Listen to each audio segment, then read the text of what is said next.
I put my hope in your holy word.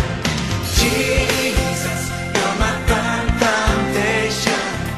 I know I can stand secure. Jesus, you're my firm foundation. I put my hope in your holy word. I put my hope in your Pwede ko mabati natin mga tagyari ng good morning! Amen!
Lord Jesus.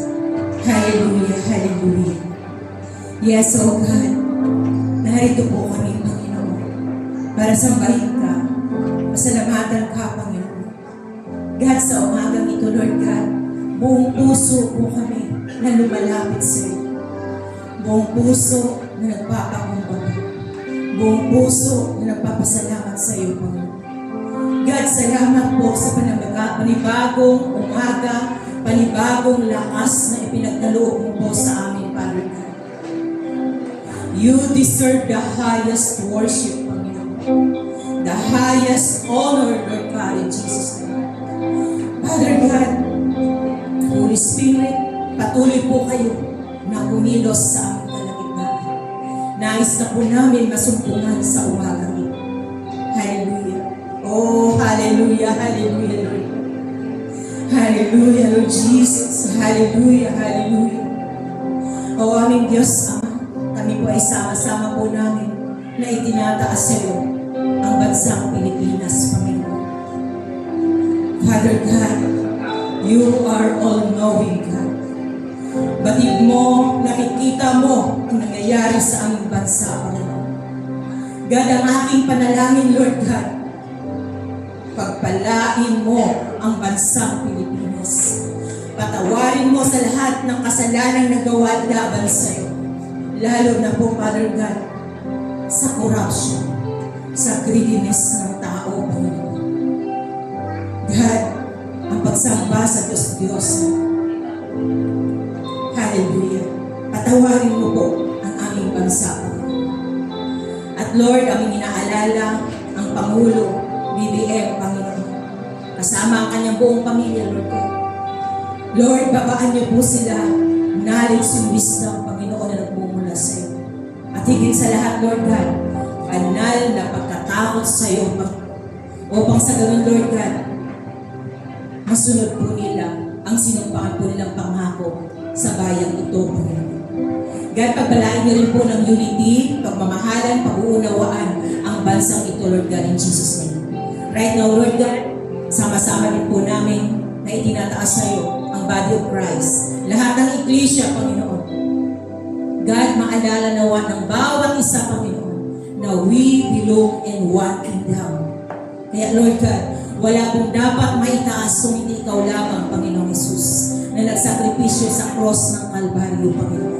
At Lord, naisip po ng bawat isa na malakaran po ang Great Commission, Lord God, na siya pong iniwan mo sa iyong mga lingkod, sa iyong mga anak, Panginoon, sa lahat po ng mananampalataya, Panginoon, in Jesus' name. Right now, Lord God, aming tinataas ang music team, Panginoon. Father God, double portion of anointing, Ama, siyang ibaba mo po, lalo na po sa aming song leader, Lord God, in Jesus' name. Hallelujah, hallelujah. Ganon din po, Lord God, ang aming tagapagpahayag ng iyong salita sa umagang ito, Pastor Anisha, Lord God, hallelujah. Ngayon pa lamang, Father God, gamitin mo ang kanyang buhay, ang kanyang mga labi sa pagpapahayag ng iyong mga salita, Panginoon. At the same time, Lord God, yung double portion of anointing, Father God, ay suma sa kanya, Lord God, in Jesus' name. At ganoon din po, inaalala din po namin ang lahat ng gawain sa lahat po ng iglesia. Special po namin tinataas ang Dulmar, Green Forbes, Josuha, San Isidro, ganoon din po ang Gumaok, Lord God. I-bless niyo po, Father God, na maging matagumpay ang lahat po ng gawain, Panginoon. God, maraming salamat po, Father God. Sa iyo po namin ipinagkakatiwalang lubos, Panginoon, ang aming gawain. At kiniklaim po namin na ito ay matagumpay na, Lord God. In Jesus' name we pray. Amen and amen. Hallelujah.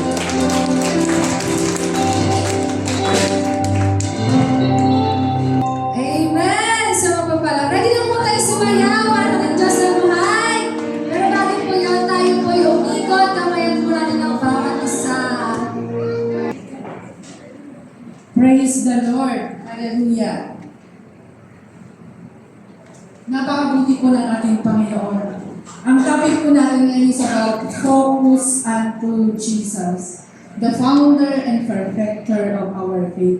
Sige po, tayo pong lahat ay tumayo mula po sa Hebrew 12, chapter 2, verse 12, verse 2, 26 and 27. tayo po'y basahin po natin ang kanyang salita. Hallelujah. Okay. Hebrews 12:2. Sabi po dito, no? Looking unto Jesus, the founder and perfecter of our faith, who for the joy that was set before him, endured the cross, despising the shame, and is seated at the right hand of the throne of God.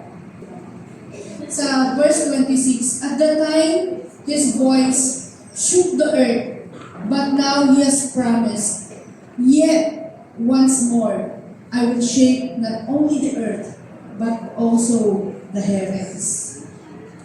This phrase, yet once more, indicates the removal of things that are shaken, that is, things that have been made, in order that the things that cannot be shaken may remain. Basahin po natin sa Tagalog para mas lalo po natin maunawaan. Ituon natin ang ating paningin kay Jesus. Sa Kanya na nakasalalay ang ating pananampalataya mula simula hanggang katapusan. Dahil sa kagalakang naghihintay sa Kanya, hindi niya inalintana ang kahihiyan ng pagkamatay sa krus. At siya ngayon nakaupo sa kanang trono ng Diyos. Mula po sa Hebrews 12:26, sabi po dito, at dahil sa kanyang tinig, nayanig doon ang lupa, ngunit pinangako niya ngayon. Minsan ko pang yayanigin, hindi lamang ang lupa, pati rin ang langit. Ang mga salitang minsan pa ay maliwanag na nagsasabing, aalisin ang mga likhang nayayanig upang manatili ang mga bagay na hindi nayayanig. Salamat, Panginoon, sa mga salita mo, O Diyos, mula sa Hebrews chapter 12, verse 2, 26, and 27. Lord, samahan niyo po kami, Panginoon.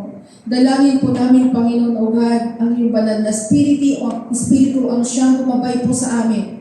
Kausapin niyo po kami, Panginoon. Lord, ang iyong pangunawa, Lord God, ibaba mo sa bawat isa sa amin narito, Panginoon. Dalangin ko din po sa iyo, Panginoon, O God, na may kababaang loob, O Diyos, ng iyong karunungan na ibaba mo po sa akin, O Diyos. At tunay ng iyong mga salita lamang, Panginoon, ang ilagay mo sa aking bibig, Panginoon, at maihayag sa kanila ng malinaw, Panginoon, O God, in Jesus' name. Lord, salamat po, O Diyos. Alam namin, Lord God, na kayo'y kikilos sa umagang ito, Panginoon. Pupunuin niyo po, Panginoon, ang pangunawa, Panginoon, ang bawat isa sa amin. Lord, ang iyong karunungan, Lord God, ang iyong ibababa, Panginoon, O God. Lord, you will set us free, O God, from all fears, from all doubts, O God. But we will focus on the name Jesus, Father God, na siyang makapangyarihan, Panginoon, na kung saan ang pangalan Jesus, Panginoon, ang siyang binaba mo sa silong ng langit, Panginoon, upang ang bawat isa, Panginoon, ay maligtas. At ang pangalan Jesus, Panginoon, O God, ang sinasabi na Lord, that we ask anything in His name, O God, at ito'y ipagkakaloob mo, O Diyos. Manampalataya kami, Panginoon, O God. Hallelujah, ayon sa iyong nais, Panginoon, O God. Hallelujah, sa aming buhay, O God. Salamat po, O Diyos. Punuin mo ng pag-asa, pangunawa, at pag-ibig ang bawat nang narito sa amin ngayong umaga. Maranasan po namin ang miracle, signs, and wonder this morning, Father God. In Jesus' name we pray. Amen. Sige po, mananatili po nakaupo ang bawat isa. Hallelujah. Hindi pala gumagana yung nandun. Anyway. So kung makikita po natin, ang topic po natin is focus unto Jesus. Basahin ko lang ulit. Looking to Jesus, the founder and perfecter of our faith, who for whom that was set before him endured the cross, despising the shame, and is seated at the right hand of the throne of God. So kung makita natin po dito, bakit kinakailangan sabi dito, look, sa ibang version po, nakalagay yan, fix your eyes on Jesus. Sa iba naman po, focus your eyes to Jesus. So, bakit sinabi na dapat ang pagtingin natin sa Diyos lang? Amen po? Kay Jesus lang, wala nang iba. Wala sa kabila dyan, wala dyan kung saan, kundi kay Jesus lang. Wala kay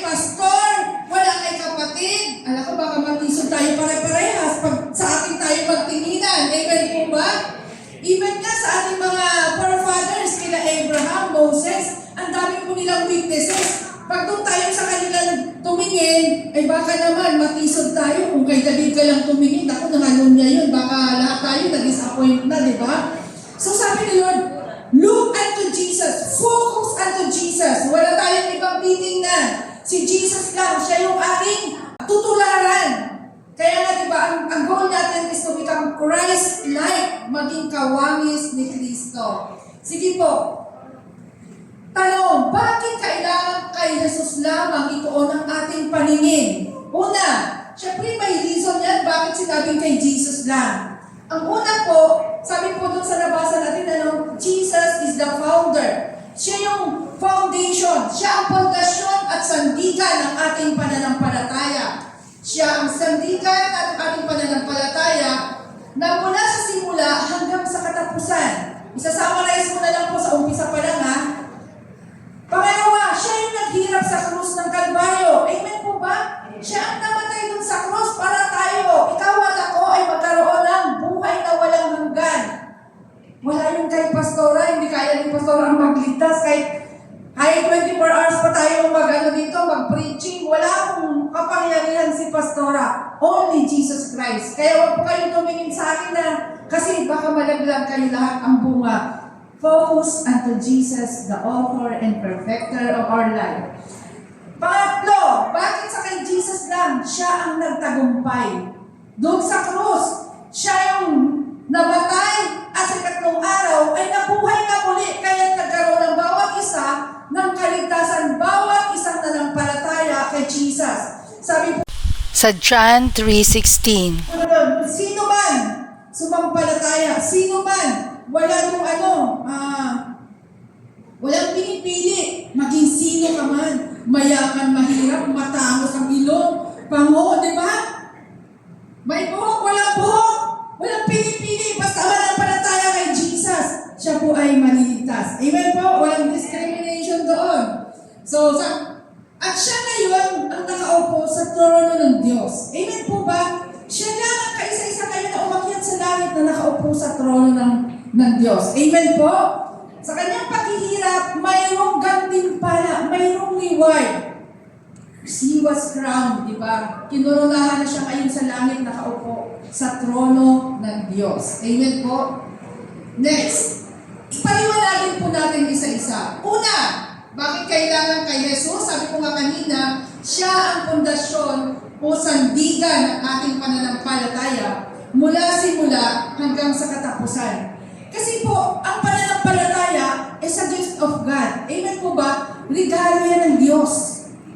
Sa bawat isa, sa puso natin, sa brain natin, merong part dyan na talagang inilaan ni Lord para sa Kanya. Kaya magpapansinin nyo,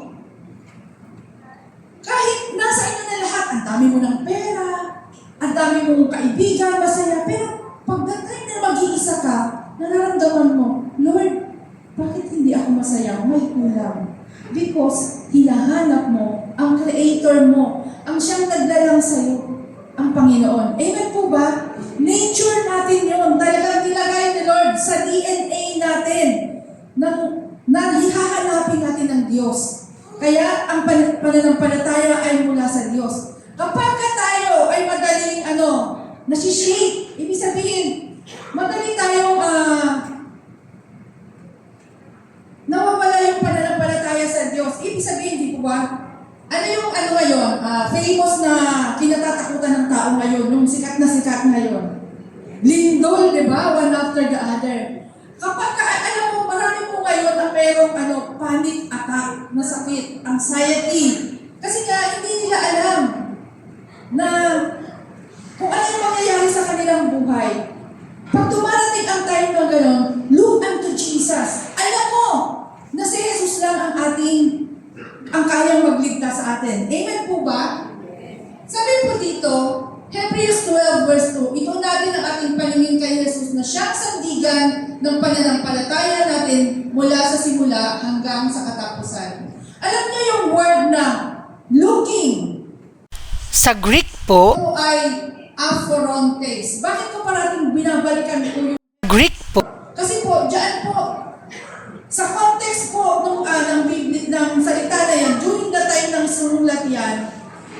kahulugan sa kanya, no? Sabi niya, looking to Jesus. Mula pa sa word na apo means away. Ibig sabihin, lalayo ako sa iyo.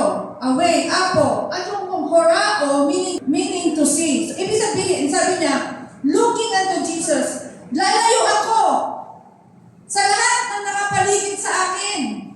Hindi ako matitingin kay nanay. Hindi ako kayo titingin doon kay Noela.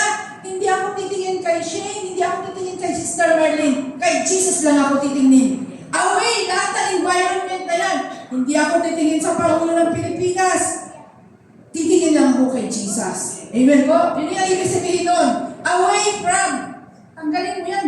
Kung ang idol mo sino bang sikat na ngayon?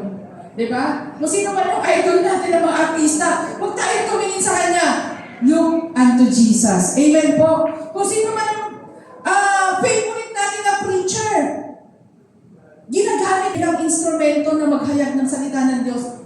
Pero huwag po tayong nakatutok sa kanya. Let us glorify the name of Jesus. Amen po? So yun po. The author and finisher of our faith. Sabi niya, to fix looking away from all else. Away sa lahat ng bagay at fix our eyes unto Jesus. Kaya Jesus lang tayo tumingin. At yung word po na founder, pag sinabi mong founder, di ba, pundasyon, ikaw yung nag-establish nito, ikaw yung nagpasimula nito. Kung ikaw mananampalataya, syempre doon ka na sa creator mo. Amen po ba? Kasi alam niya lahat ng composition mo. Kung sino man ang magpapaliwanag kung paano ka gumalaw, bakit siya napakahingin? Bakit siya ay napakagaslaw? Bakit siya pag gumalaklak ay napakalakas? Pag siya naman tumawag, parang hindi. Because you're created, your creator, our God created you like that.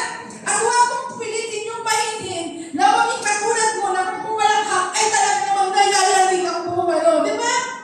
Ikaw naman ang mahingin, huwag mong pilitin siya na tumawa ng katulad mo. Di ba? Because she is created. He is created like that. Uniquely tayo ng Diyos. Kung ikaw ang sipag-sipag mong magwalis, huwag mong pilitin siya na pawalisin kasi kinreate pala siya na magaling siyang mag-decorate ng mga ganyan. Amen po? So, uniquely created tayo ni Lord. Yung iba ang gagaling ng talent sa multimedia, di ba? Yung iba ang gagaling magsalita. At yung hindi nagsasalita, huwag mong pilitin na magsalitain ng katulad mo kaganda kasi hindi yun yung talento niya.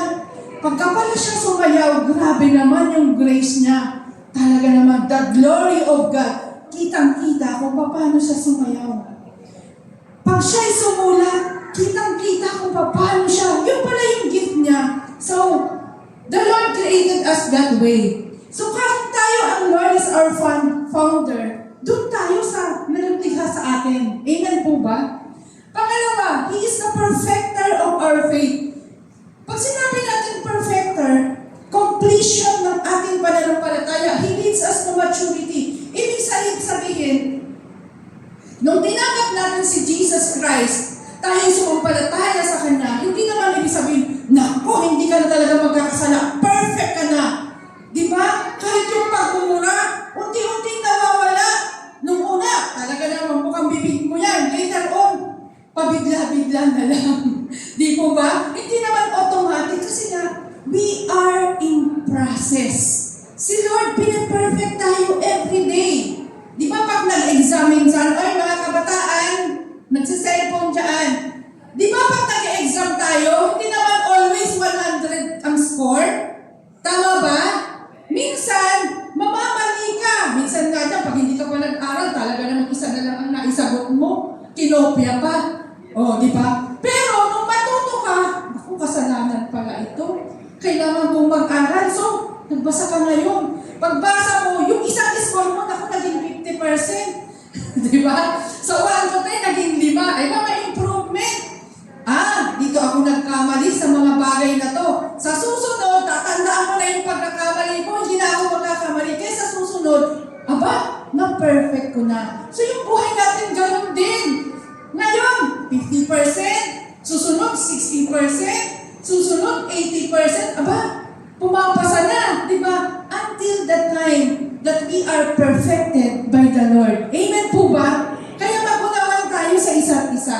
So, look unto Jesus alone. Huwag yung sa kapwa natin. Okay, next. Sa awit 18 verse 2, Panginoon, kayo ang aking matibay na batong kanlungan at magpananggalang. Kayo ang aking tagapagligtas na sa akin ay nag-iingat.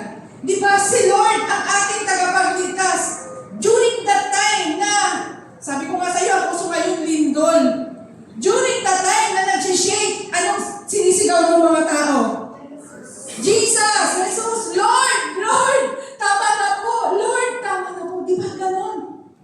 Siya ang ating kanlungan. Di ba? Siya ang makapagkiligtas sa atin, wala nang iba. Siya ang nag-iingat sa atin. Sabi dito, 1 John 2 verse 1, Mga anak, isinulat ko ito sa inyo upang huwag kayong magkasala. Ngunit kung magkasala ang sino man ay may tagapagtanggol tayo sa Ama, si Jesucristo ang matuwid. Amen po. Sabi ko nga kasi, nasa proseso tayo ng pag-perfect. Nasa proseso tayo into maturity. May mga pagkakamali tayo, may mga kasalanan tayong nagagawa along the way. Sinong tatawagin natin? Si Jesus. Lord, forgive me. Patawarin niyo po ako sa aking nagawang pagkakasala. At sabi ng pagharap ko sa Ama, sa God the Father, si Jesus po yung ating attorney. Oops! Yang anak ko na yan. Pinatawad ng kasalanan niyan. Ang nakikita ng Ama, hindi na yung kasalanan mo, kundi si Jesus na siyang namatay doon sa krus ng Kalbaryo. Amen po ba? Hindi na tayo, kundi si Jesus ang nakikita ng Ama. Siya ang attorney natin. Kaya we should focus unto Jesus, the author and founder, the founder of and perfecter of our faith. Amen po? Sabi po dito sa awit 121 verse 7, si Yahweh ang siyang nag-iingat. Sa'yo'y mag-iingat sa mga panganib, ika'y iniligtas. Amen po? Alam niyo po, kung mapapansin niyo po, ito po yung tawag dito po is the ring of fire. Kaya siya tinawag na ring of fire. Kung makikita niyo po, no, ayan, yung mga pula na yan at blue, paikot po siya, no, na kung saan, itong banda na to, saan na ba yung pointer ko? Kung makita, ayan. Hindi siya tumatalaw. So, bali, itong banda na to, yung nandyan, yan po yung mapa ng Pilipinas. Na kung saan nakikita mo, talagang pasok na pasok sa atin yung mga dinadaanan ng fault line. Amen po? Pero sino ang magliligtas sa atin? Hindi gumagana yung pointer ko dito, doon gumagana, dito hindi. Anyway, sige. So makita nyo po, no, talagang natamaan tayo. Pero sabi ni Lord, do not be afraid.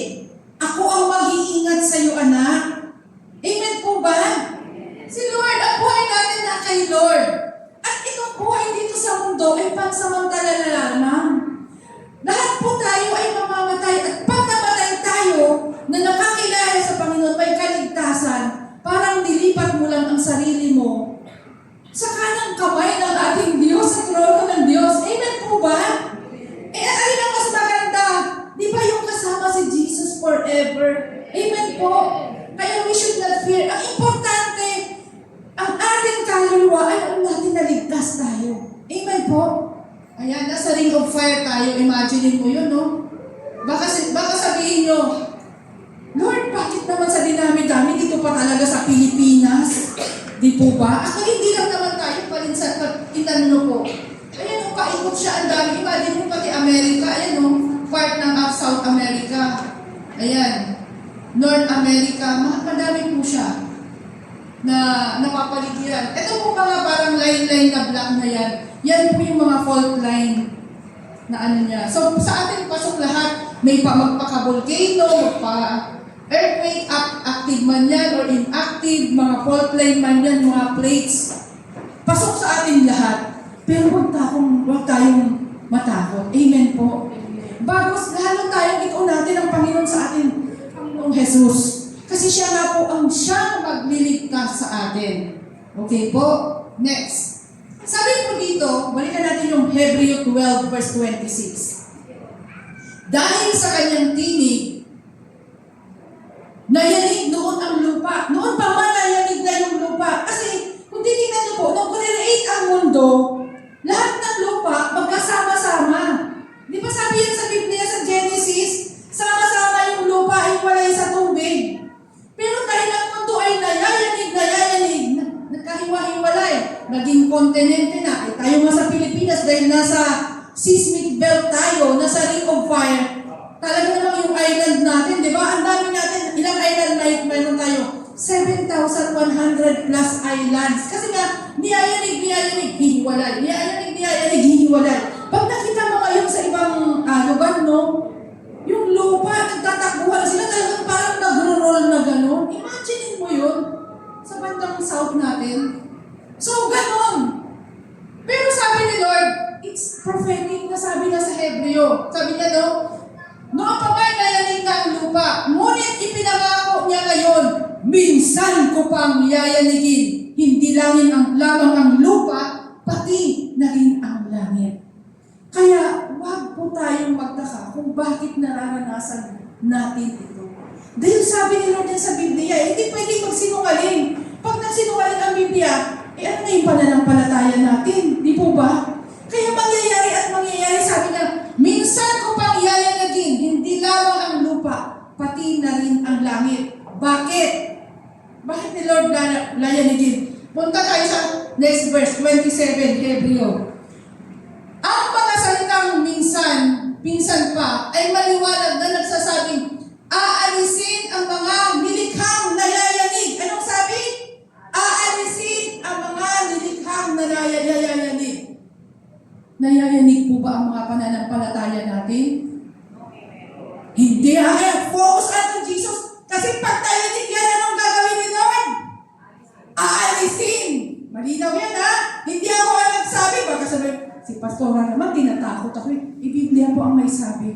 Kaya ngayon, tinuturo na sa atin, ngayon pa lang, huwag tayong matakot. Sabi nga sa Psalms 91, magtumbahan man sa kaliwa, sa kanan, sa harap, sa likod. Mananatili tayong mananampalataya sa ating Panginoon. Amen po ba? Focus unto Jesus. Walang mayayanig. Sabi niya, bakit? Upang manatili ang mga bagay na hindi nayayanig. Amen po ba? Yung mga bagay na hindi nayayanig ay siyang mananatili. Kung tayo ay mananatili sa Diyos na hindi mayayanig hanggang sa magpakailanman, kasama natin si Lord. May forever kay Lord. Amen po ba? Dito sa lupa walang forever, nayayanig to eh. Pero sa ating Panginoon, may forever. Amen po ba? Palapakan natin ang ating Panginoon. Grabe. Yan ang plano kasi ng Diyos sa buhay natin. Forever nakasama siya. Amen po? So huwag tayong matakot. Siya ang nagligtas sa atin.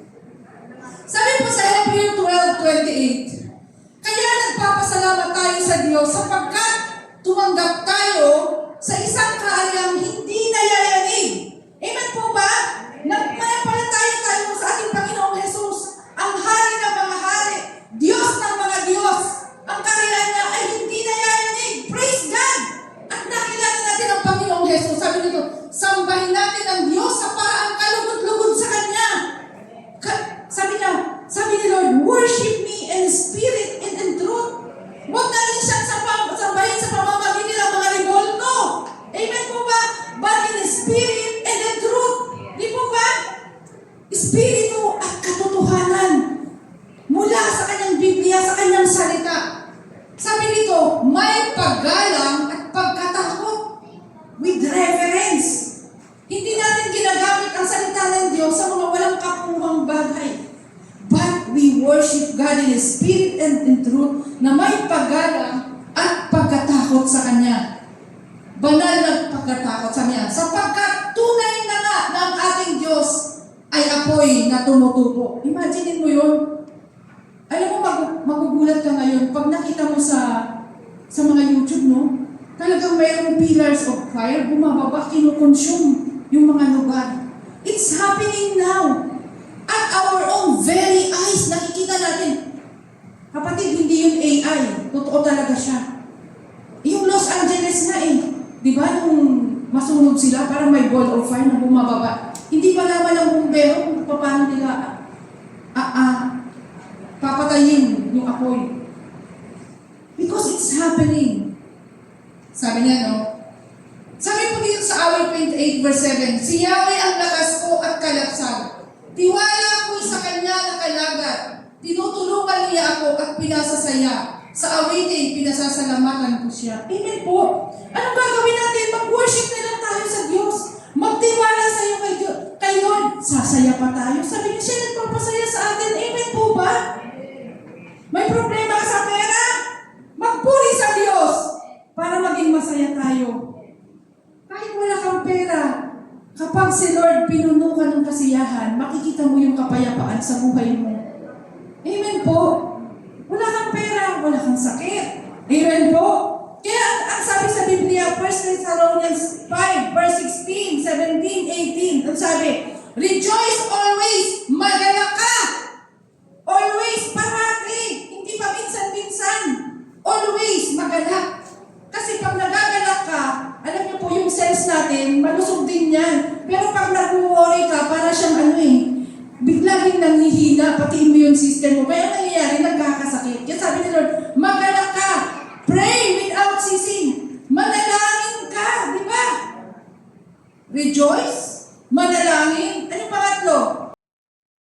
Give thanks. Kung gusto nating maranasan yung kagalakan, kapayapaan na nagmumula sa Diyos. Next. Sabi ko, ayan, focus under Jesus. Sabi ko kanina, di ba, yun yung una, si Jesus ang pundasyon at sandigan. Pangalawa, siya ang naghirap, tiniis niya ang paghihirap sa krus, at hindi niya ito kinahiya. Alam niyo po, yung mamatay ka sa krus ng Kalbaryo, yung sa kapanahunan na yun, ito po yung pinaka-nakakahiyang bagay na sapitin ng isang tao. Amen po? Pero si Jesus, hindi niya ikinahiya na mamatay sa krus para ikaw at ako ay magkaroon ng kaligtasan. Amen po ba? Kaya kinakailangan nakatuon lang tayo ang ating Panginoon sa ating kay Jesus, ang ating paningin. Sabi niya sa Hebreo 12 verse 3, isipin niyo kung gaano ang tiniis niyang pag-uusig sa kamay ng mga makasalanan upang hindi kayo manlipaypay upang panghinaan ng loob. Isipin mo, ano ba yung kahihiyan niya? Ikaw po, na Diyos, nagkatawang tao para lang bugbugin, hagupitin, ipako sa krus, ang sarap-sarap ng Diyos, di po ba? Pero ginawa niya yun para tayo ay wag nang mapahamak, kundi magkaroon ng buhay ng walang hanggan. Kasi alam ni Lord, hindi natin kakayanan ang paroksa ng impyerno. Amen po? Kaya siya na lang. Siya na naging Diyos, siya na Diyos ay nagkatawang tao upang iligtas tayo sa ating mga kasalanan at magkaroon tayo ng buhay na walang hanggan. Sabi yung sa Hebreo 12 verse 7, tiinisin ninyo ang lahat ng hirap tulad ng pagtutuwid ng isang ama. Dahil ito'y nagpapakilalang tinatanggap ng Diyos bilang tunay niyang anak, niyang mga anak. Sinong anak ang hindi dinidisiplina ang kanyang ama? Sabi po, di ba, tayo po bilang mga tumanggap sa Panginoon, di po ba? Tayo po ay tinawag ng mga anak ng Diyos. Tama po ba? What a privilege! Pribileyo po na tawagin na tayo ay anak ng Diyos. Imagine mo yung makasalanan tayo, nanampalataya lamang tayo kay Jesus, naging anak na tayo ng Diyos. Sabi ni Lord, partakers kayo, kabahagi kayo ng aking paghihirap. Kaya kung mahal niyo talaga ako, tiisin niyo din yung paghihirap na nararanasan niyo ngayon. Dahil iyan po ay proseso para tayo ay mabago. Amen po ba? Dati, kung sobra tayong magagalitin, mainisin, kunti lang, masagi lang, nadaanan lang, ay, aba! Di po ba? Nasagi lang. Grabe na kaagad. Ganun na kaagad makariak, di ba? Pero, sabi ni Lord, tiisin mo. Natuto na tayong magtimpi, nasagi. Okay lang, sis? Di ba? Pero dati, grabe, akala ko makakapatay na, nasagi lang eh. Di po ba? So, dati, pag napagsabihan ka, grabe, react ka sobra. Pero unti-unti tayong binabago. Kasi sabi ng Ama, no, kung mahal ka niya, ang anak na mahal ng kanyang ama, na kanyang magulang, ay dinidisiplina niya. Tama ba mga nanay? May mga senior. Ako po, nakataging ako ng palo sa mama ko. Siguro mga 2 beses lang. Yung talagang palo talaga. Na talagang tinandaan ko yun, kaya hindi na po ako napalo. Kasi talaga, kung aanin natin, yung kukonsintihin natin, bandang huli, ang anak ay mapapariwala. Mas mahirap po na bandang huli, makita natin yung anak natin nandun sa kulungan, sa sobrang pagmamahal. Kaya ngayon pa lang, tayo ngayon, sabi ni Lord, no? Tiisin nyo ang lahat ng hirap tulad ng pagtutuwid ng iyong ama. Nadadanasan natin yan, yung paghihirap na yan, kasi tinutuwid tayo. Ayaw ng Diyos na mapahamak tayo. Amen po ba? Tiis-tiis lang. Pagdating ng araw, makikita, kukuronahan din tayo ng Diyos. Kasama tayo sa kanang trono ng Ama sa langit. Amen po? Amen. Alam mo, nung ako po ay nasa college, tumira lang po kasi ako sa uncle ko eh.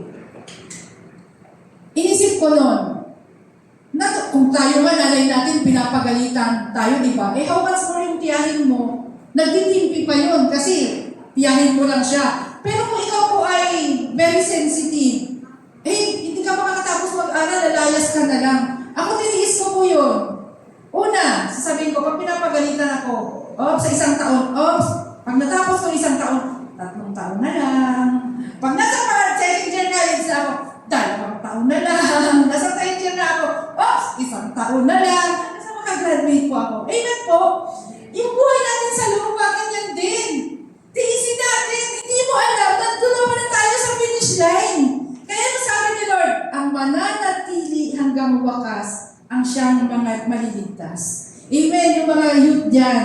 Alam mo yung mag-aaral, talagang medyo may kahirapan. Tiis-tiis lang. Darating ang time, gagraduate kayo. Pag nag-graduate kayo naman, Kuya Matthew, di ba ibang pagalit naman ang nasa opisina, di ba? Ibang level naman, tiis-tiis lang din ulit. Amen po. Kasi talaga yun yung buhay sa mundo. Sabi no, may paghihirap. Di ba nanay, kahit retired na kayo, may paghihirap pa din? Naku, sumasakit sa ulo ng apo sa kakahabol, di ba ba? Pag malaki na, ganun pa rin naman. Akala mo nakawala ka na, hindi pa rin. Pero pag malaki na yung apo, bibigay ako ng regalo kay Lola kasi siya yung nag-alaga sa akin eh. Amen po, may pakonsuelo na. Lahat po yan, may pananagumpay. Amen po. So this is, may katapusan ng lahat. Okay, next. Habang tayo tinutuwid, hindi tayo natutuwa kundi naghihinagpis.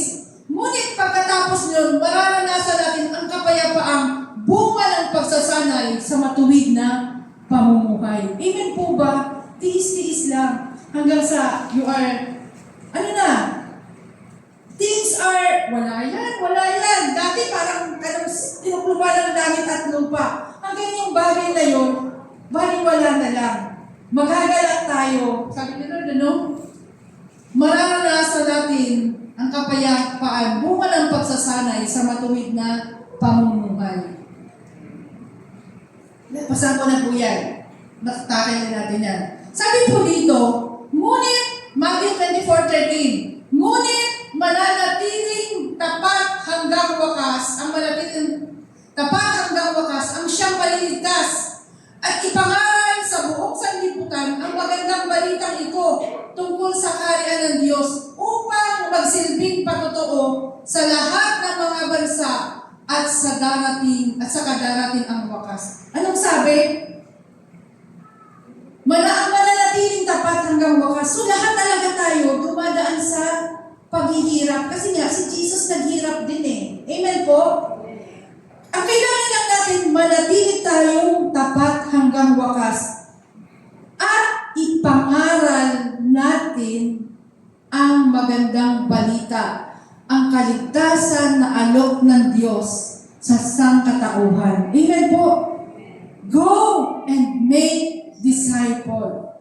Amen po? Go and make disciple. Hindi tayo nilalayo ng Panginoon doon sa pag-iebanghelyo. Kasi sabi niya sa Luke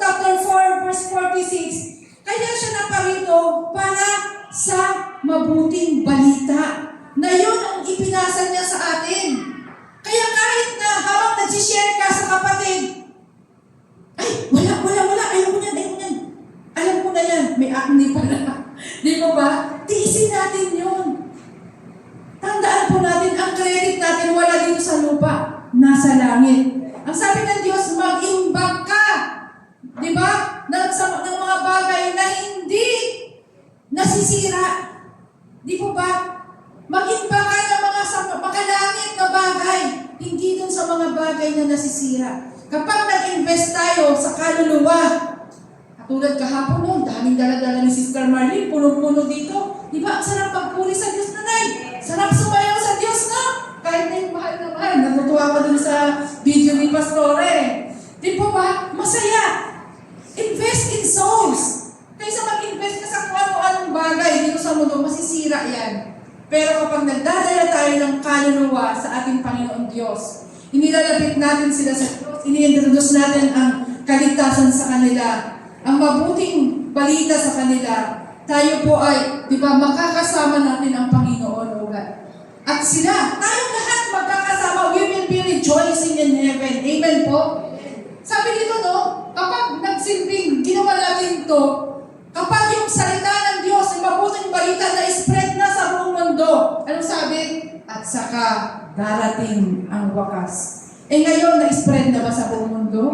Spread na po, may internet eh. Amen po ba? Halos lahat po kayo na missionary talagang, lalo sa mga Pilipino po, nagtitrain talaga sa mission, pinapadala sa kasulok-sulukan. Yan. So sabi po, ito po this is propesya na matalinhaga. Ito unawain natin kung bakit din tayo ay naghihirap. Amen po. At bakit naranasan natin yung pagliliglig. Di ba sabi ni Lord kanina, once more I will shake not only the earth but also the heavens. Yayaligin ko hindi lang ang lupa kundi ang langit. Sabi po dito, sa Matthew 24 verse 32 to 34, unawain ninyo ang mga aral mula sa puno ng higos. Anong sabi? Unawain ninyo. Ibig sabihin, ito po ay matalinhaga. So, tinry ko po itong i-decode using ulit the Greek. Sabi po dito, kapag ang mga sanga nito ay umuusbong at nagkakadahon na, alam ninyo malapit na ang tag-araw. Alam po yung puno ng higo, sa atin pala ay tigbe. Ang ibang tawag ng iba, tigbe. Sa English, fig tree. Kung saan po yung fig tree, may balon niya ng tubig. Sa Sitio Suha po, mayroong ganun doon. Tuwang-tuwa ko nung makita ko. Doon mismo sa lupa ni Pastora, doon sa kabilang lupa, hindi dito sa my church. Tuwang-tuwa po ako kasi nga, biblical yung tree na yun. Ay, ito pala itsura niya. So yun. Yung puno ng higos, sabi niya, unawain ninyo ang aral mula sa puno ng higos. Yung puno ng higos niya, nire-represent pala po niyan is the covenantal privilege. Sino ba yung may covenant privilege na mga tao, na bansa? Ang Israel po, di ba? Tama po ba? Kinuha ko po yan sa Greek. Siya yung nire-represent niya na dapat ina-expect mo niya may pagbubunga, fruitfulness. At the same time, may judgment kapag hindi ka namunga. Di ba anong ginawa doon sa puno ng higos? Titingnan niya, hindi ka pa rin namumunga hanggang ngayon. Di ba? Susunugin ka. Amen po ba? Kaya, tayo, namumunga pa yung bansa natin, ang mundo natin, mas lalong talamak yung kasalanan. Amen po ba? Grabe yung scammer ngayon, no? Tapos, grabe ang corruption ngayon, ang nakawan. At parang yung mga hindi pa magnanakaw ang nahihiya. Di mo ba? Baliktad! Baliktad, di ba? Ganun yung ginagawa. Sabi ni Lord, kaya tayo naranasan natin ng judgment. Amen po? Judgment mula sa Diyos. And ultimate restoration. Ang kagandahan po na, after the judgment, doon sa mananatiling tapat hanggang wakas, there is a restoration. Ang Diyos ang nag-iingat sa atin. Kaya, chill ka lang. Huwag masyadong magpanik. Kung alam mo na si Jesus ang sinasampalatayanan mo, chill ka lang. Because you are are safe in the hands of God. Amen po? Amen. Dapat ba tayong matakot sa pagyayanig? Hindi na. Kasi ang nayayanig, anong mangyayari? Aalisin! So, wag nang mayanig, ha? Malinaw yan. Oh, praise the Lord. Di ba? Binababa sa atin ni Lord. Alam mo yung binababa, kinikilabutan ako eh. Sabi mo ganun, Matthew 24:32, sabi niya sa 23, gayon din naman, kapag nakita nyo ang lahat ng ito, malalaman ninyong malapit na siyang dumating at halos naririto na. Oh. Di ba malinaw? Kapag nakikita natin yun, ano sabi? Malapit na siyang dumating at halos naririto na. Mamaya, dinikogin po sa akin ni Lord yan.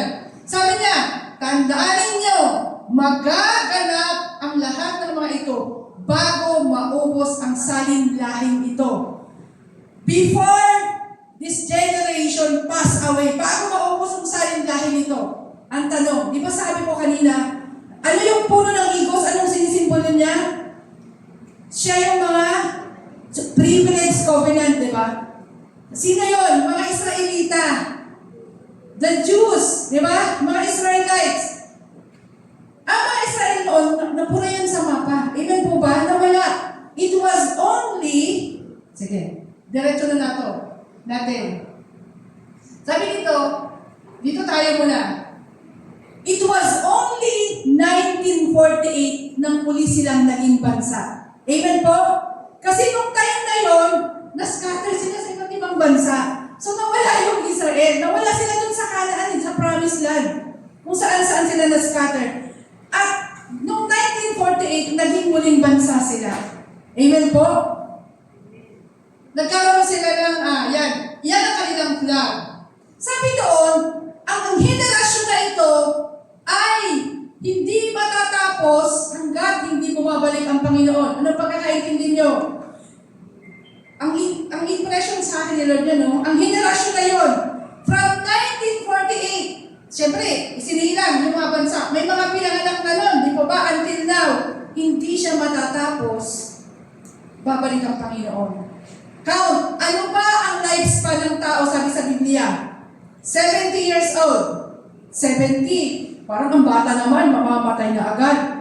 So, mayroon tayong 80, 85. Gawin mo pang 90, pero ginawa ko lang sa 85 kasi mostly, nandun talaga yung tao, di ba?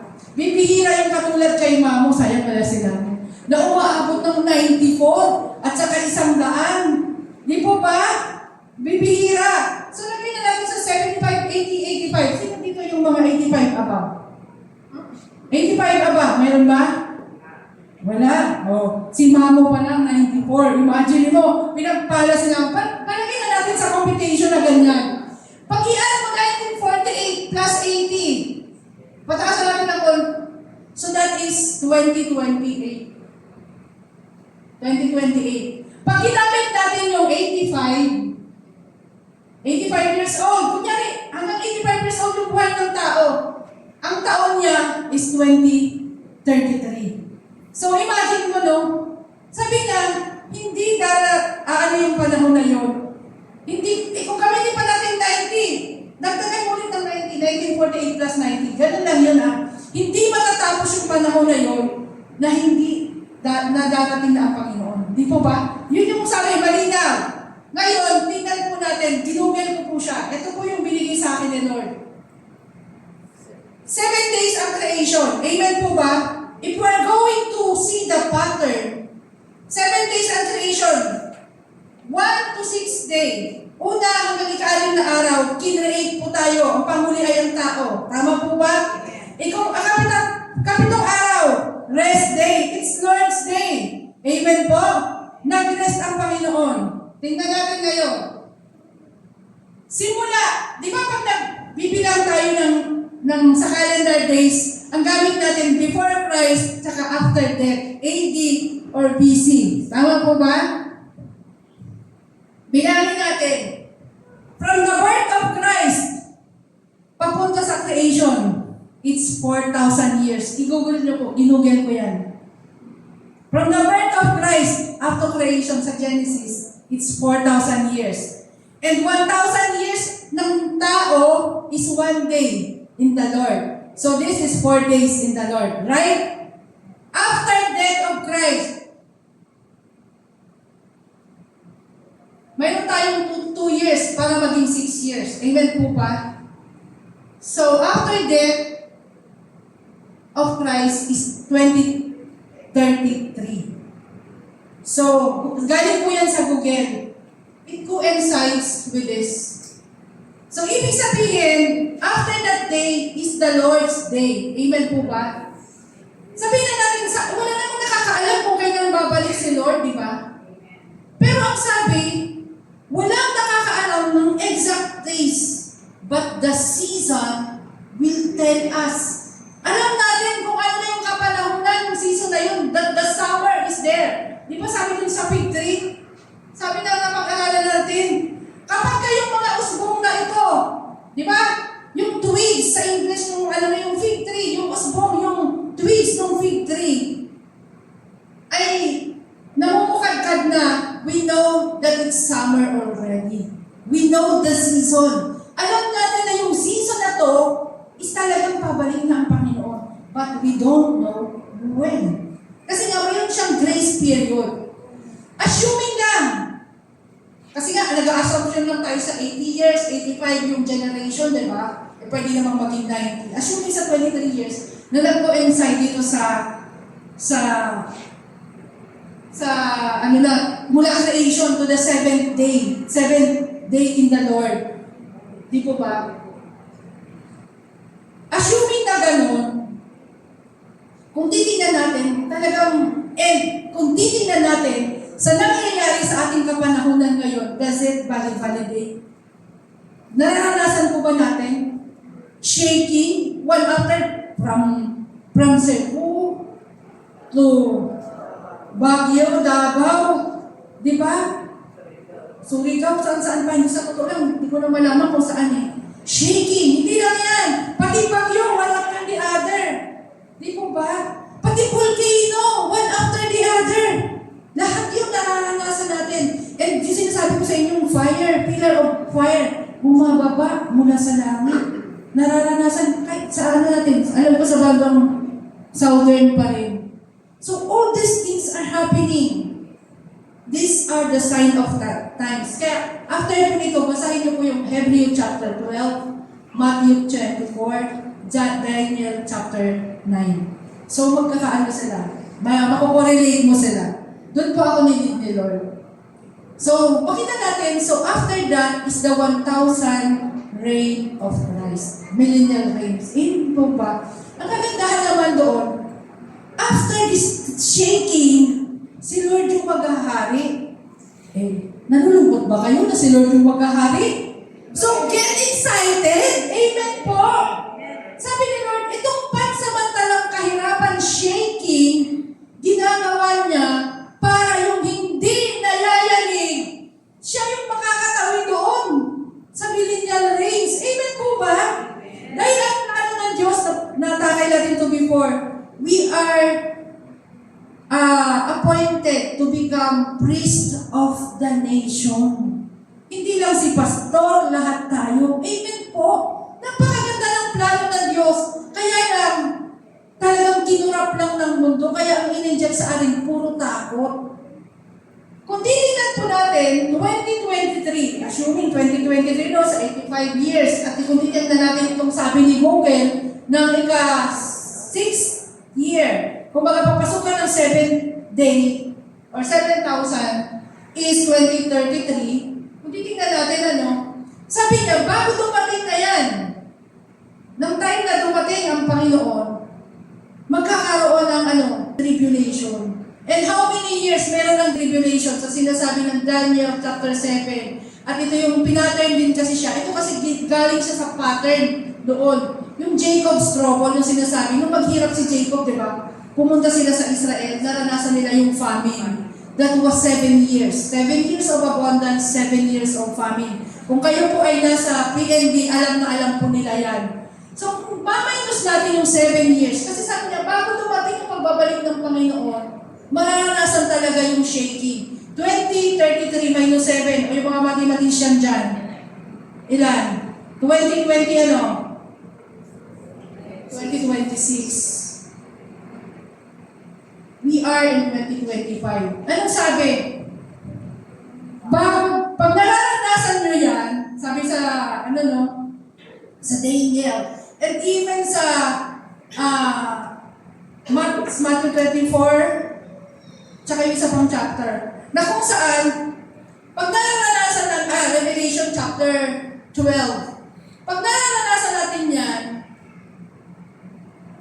nandun pa lang sa tayong beginning of birth pangs. Yung parang nanganganak pa lang, panimula pa lang ng pagle-labor, katulad ng isang buntis na malapit ng manganak. So, yung nararanasan natin ngayon, intro pa lang. Imagine nyo po, intro pa lang. Nagle-labor ka pa lang, hindi pa talaga yan yung grabe. But on the succeeding. Pero praise God, sino ang Diyos na ating sinasampalatayanan? Si Jesus. Yan lang po ang tandaan natin. Siya ang nagtagumpay sa krus ng Kalbaryo. Hindi ko na papaanoin yan. Skip ko na. Daniel. Basta basahin niyo po. Daniel chapter 9, Hebrew chapter 12, Matthew 24. Basahin niyo po yan. So makita natin dito. Sabi po dito, no? Okay.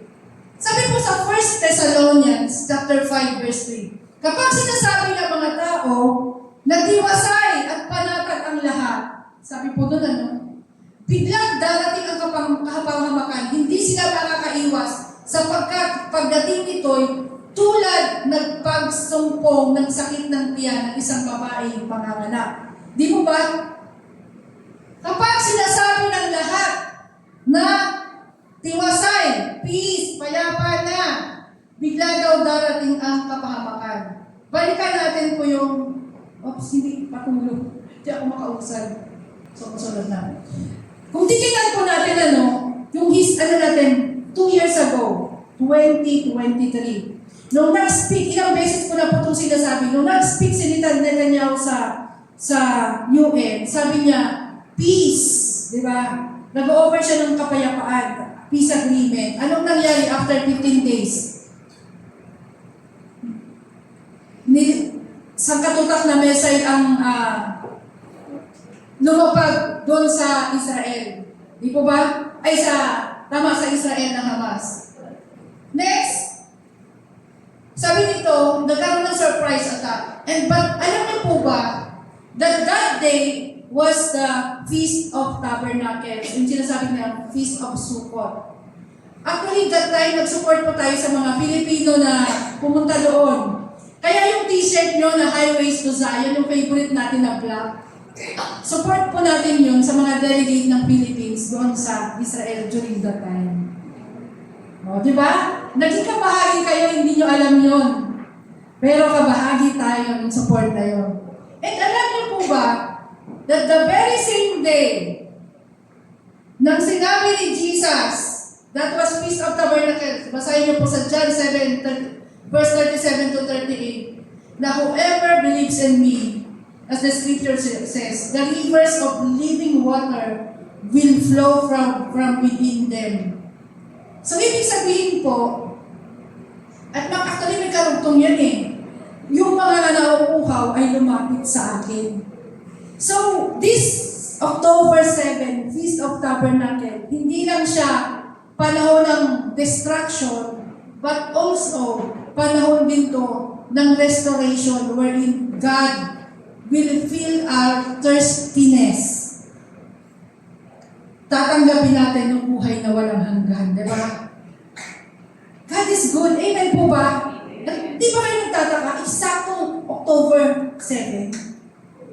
God, si Lord lahat ang nag-initiate niyan. Si Lord lahat ang may gawa niyan. And sa ating kapanahonan, October 7, again, Feast of Tabernacle. Dito, unumpisang i-discuss yung peace agreement with not only with the Hamas, but the Arab countries and yung part ng peace accord agreement. Ang nilagdaan siya, October 8 na ni President Trump. Di po ba? Ano ba yan? Nagkataon lang? God instituted everything. Feast of Tabernacle. Di po ba? Pero anong sabi natin doon? So, kaya po yung mga hostages na mga Israelites, pinalaya sila noong Monday lang. Ito lang, noong nakaraan, ito, noong Monday. Pero anong sabi ulit ng 1 Thessalonians chapter 5, verse 3? Habang ang mundo ay nagsasabi ng kapayapaan, sudden destruction will come. So, we don't know ulit kung kailan yan. But we know, as sons and daughters of God, alam natin. Bakit ito nire-reveal sa atin? For us to always be prepared. Hindi tayo papetiks-petiks. Ngayon, Sunday, banal ako. Susunod, kasalanan naman ako. Nakuha niyo po? Because the season tells. Seryosohin natin yung pananampalataya sa Diyos, huwag tayong payanin. Kasi we are in the season. Why is God allowing na maibaba sa atin to sa kalagitnaan ngayon? Using the, yung Greek. Diba? At ano po yan eh? Kinonfirm niya ng other mga prophets. Bakit ginagamit ng Diyos na ihayag yan? For us na mga mananampalataya, ihanda at i-focus natin ang ating Panginoon ang ating pananampalataya sa ating Panginoon nang hindi ito nayayanig. Kasi nga, talagang Jesus is coming very soon. At alam niyo po ba, the trumpet sounds noong 23 to 24, ito naman po yung Feast of Trumpets or yung Rosh Hashanah. Dati, Israel lang ang nagse-celebrate niya. But this time, last September 22, buong mundo nag-sound ng trumpet. At sa atin, sino ang namuno po dyan? Sila Bishop Dan Balais, yung natin, sa Intercessors for the Philippines. So nakita niyo po, anong sinasabi ng Biblia? Makinig kayong lahat ng mga naninirahan sa daigdig. Abangan ninyo ang pagtaas ng watawat sa ibabaw ng bundok. Hintayin ninyo ang pagtunog ng trompeta. Bakit sabi niya? Nakaririnig sila roon ang tunog ng trompeta. Sa isang tinig ng ating tinig na iyon, maririnig ng mga tao. Nakikiusap sila. Huwag na itong magsalita sa kanila. Ito po yung time na kung saan sa Mount Sinai tumunog ang trompeta. At sineselebrate din natin yan, the Feast of Trumpets.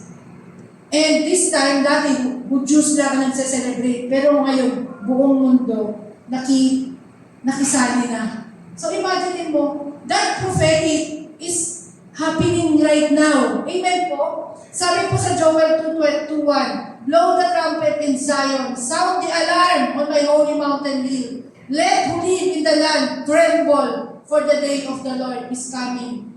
It is close at hand. Ano sabi? This is an alarm. The sounding of trumpet sa buong bansa is the sounding of alarm to each of us.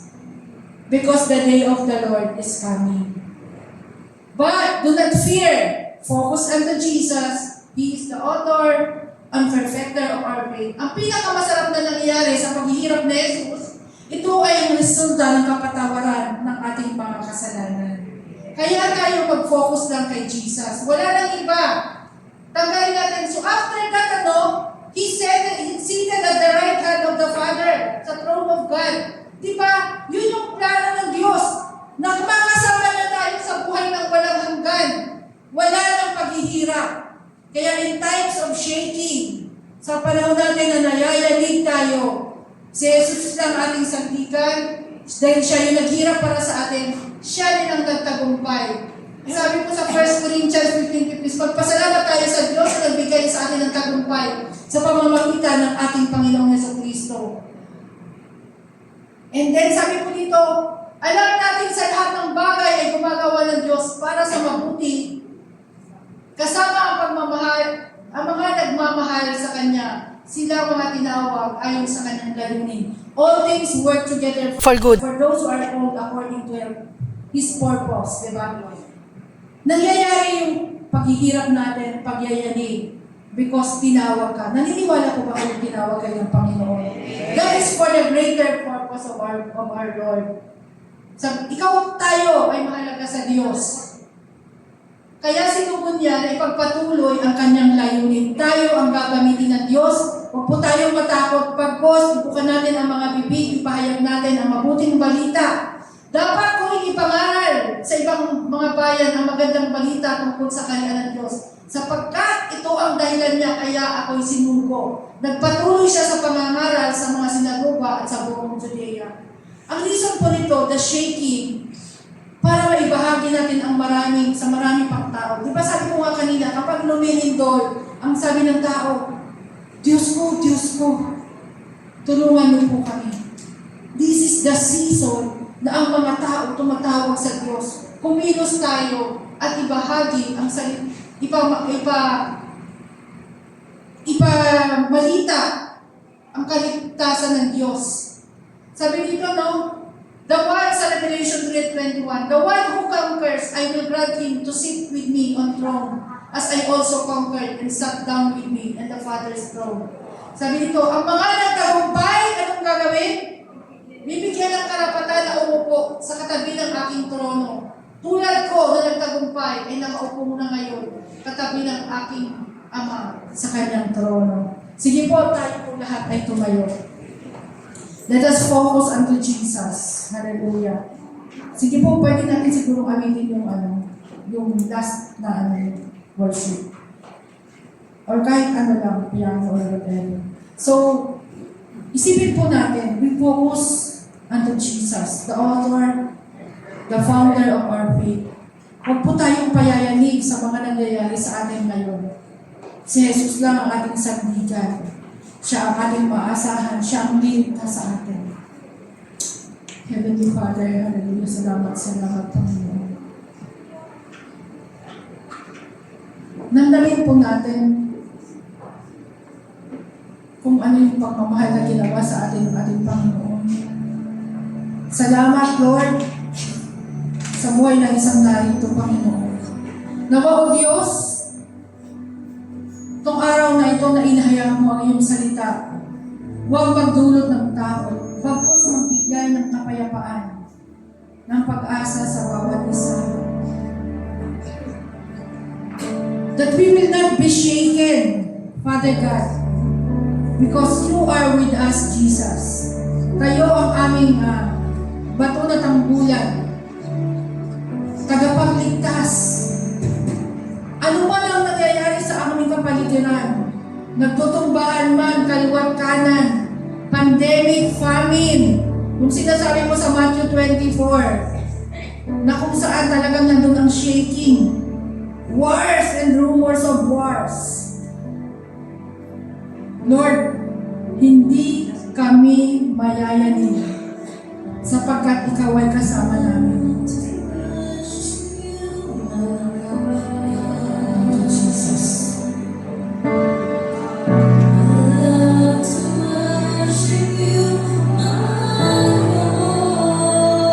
Patuloy kami manampalataya sa iyo, Diyos. Falling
ang bawat puso ng narito. Kung noon, Panginoon, may mga takot sa amin, O Diyos, palitan mo ito ng banal na takot sa iyo. Lord, kung mayroon kaming pagdududa noon, Lord, ngayon, Panginoon, remove all our doubts, Panginoon. Manatili kaming hindi nayayanig nang hindi kami maalis, Panginoon. Sapagkat sinabi mo ito yung salita, you will remove those that are shaken. Lord, hindi po kami masishaken. Hindi kami mayayanig. Hindi kami matitinag. Ang pananampalataya namin sa iyo lang, Panginoon. We will worship you, O God. Walang iba, O Diyos. Itatanghal ka namin, Panginoon, O God, sa lahat ng oras. Lord, salamat sa assurance na ito, Panginoon, that if we focus unto Jesus, the founder and perfecter of our faith, Lord God, mararanasan namin, Panginoon, ang proteksyon, O God, ang biyaya mo, Panginoon, O God, ang iyong dakilang pag-ibig, Panginoon, na siyang nagligtas sa amin mula sa kapahamakan. Salamat po muli, O God. This is our prayer in Jesus' name. Amen. Praise God, hindi tayo magpapatinag po sa biyaya ng ating Panginoon. Anyway, ito na po tayo sa tithes and offering. Ang sabi po dito sa Marcos 12:41 to 44. Ang sinasabi mo dito, ang kaloob ng babaeng balo. Dito makikita natin na hindi siya nagpapatinag. Di po ba?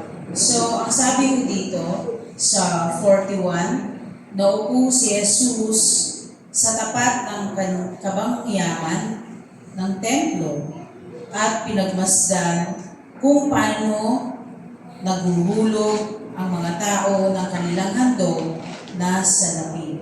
Maraming mayayaman ang naghuhulog ng malalaking halaga. Dumating ang isang dukha habang ang dukhang babaeng balo at naghulog ng 2 kusing katumbas ng isang pera. Tinawag niya ang kanyang mga alagad at sinabi, katotohanan ang sinasabi ko, ang dukhang balong ito ay naghulog ng higit kaysa lahat ng mga naghulog sa kabangyaman, sapagkat lahat ay nagbigay mula sa kanilang kasaganaan. Ngunit ang babaeng ito sa kanila ang kanyang kahirapan, nagbigay ng kanyang buong kabuhayan. Amen. So dito, ang katulad ng isang babaeng balo na siya ay dukha daw, na ang kanyang nalalabing ng kanyang kayamanan ay pinagkaloob niya sa Panginoong Hesus. At dito nakita ang Panginoong Hesus kung gaano ka nagbigay ng kakagaan, kusang pagluloob ng dukhang balo na ito. Samantalang ang mga mayayaman na ito ay hindi niya tinignan. Kasi po, hindi po sa isang tao dito, hindi na binavalue kung magkano yung binibigay, kundi yung kanilang puso, di po ba? Dito nakikitaan. At dito yung babaeng balo na ito ay nakitaan niya na ito ay tapat na nagbibigay. Di po ba? So, tayo po mga kapatid ay nire-remind tayo, katulad ng sinabi ni Pastora po kanina, niyayanig po tayo kung tayo ay nauubusan ng ating mga kayamanan tulad ng kaperahan ngayon, di po ba? So, ang pera ay nandiyan lamang dahil binibigay naman sa atin ng ating Panginoon Diyos lahat ng mga provision po natin, di po ba?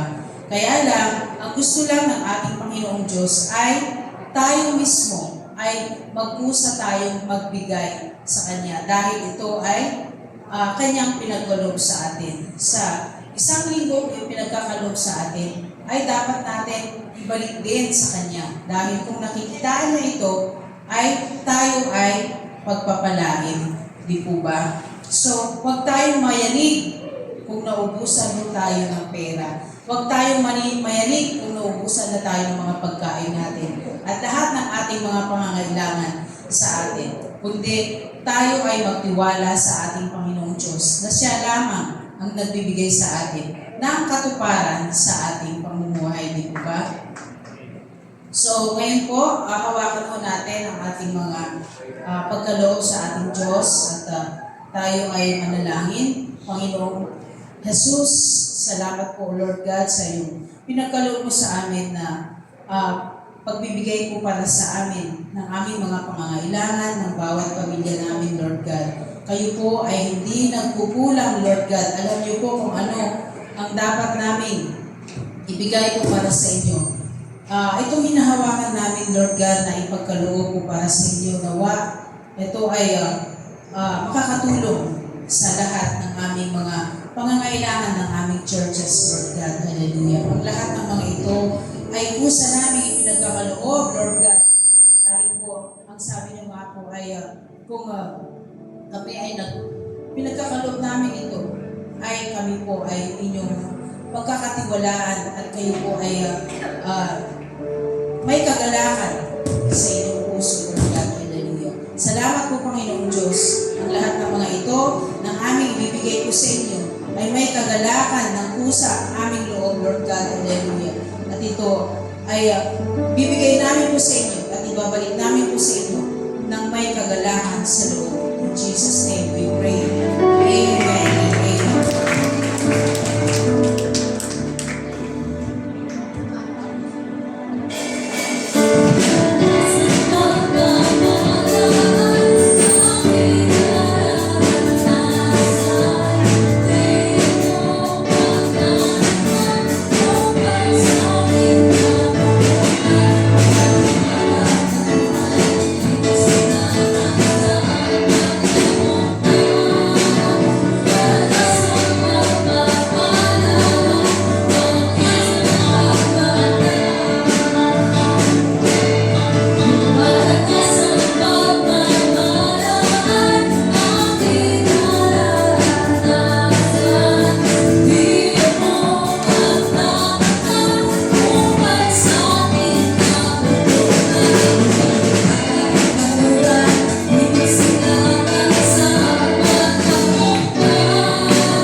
Amen! Atin tayo na po tayo at ating pong selyuhan ang ating gawain ngayong umaga ito.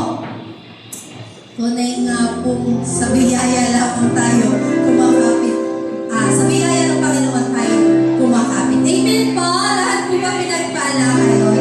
At alam mo po, pagpapalaan pa po tayo lagi doon ni Lord dahil inuna po natin siya despite of na masamang panahon ngayong araw na yun. Amen po.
magtimo sa aming mga puso, O God. At sa umaga nito, Panginoon, sa lahat ng narito ngayon, at maging sa online, Panginoon, O God, pagpalain niyo po yung bawat isa. Lord, maranasan namin, Panginoon, O God, ang assurance, O God, na kayo ay aming tagapagligtas, Panginoon. That in times, O God, that everything is shaking in our surroundings. Lord, hindi kami mayayali. We will not be shaken, O God. Hindi kami matitilag, Panginoon, O God. Kapag dahil kayo ang Diyos na aming sandigan, matibay na mo, Panginoon, O God. Salamat, Panginoon. Lord, pagpalain niyo po ang bawat isa sa buong isang linggo muli na ito. Samahan niyo po kami, O God. Wherever we go, O God, Lord, ang iyong kapangyarihan ay mararanasan namin. All our needs, O God, ituloy pagkakaloob mo, Panginoon. Mula, Panginoon, sa aming protection, Panginoon, sa anuman, Lord, na pagyayani, pagkain sa pagkainan, Panginoon, kagalingan sa anumang sakit at karamdaman, O God, pag-aalala sa anumang natakot, Lord, God, bibigyan mo kami, Lord God, ng assurance na hindi kami masishaken. Muli, sa pangalan ng aming Ama, ng Anak ng Espiritu Santo, hallelujah, na siyang kasama namin, Lord God, we ask all these things in Jesus' name, Amen. Thank you, Lord. Oh yeah, yeah, yeah. Jesus, you're my firm foundation. I know I can stand secure. Jesus, you're my firm foundation. I put my hope in your holy word. I put my hope in your holy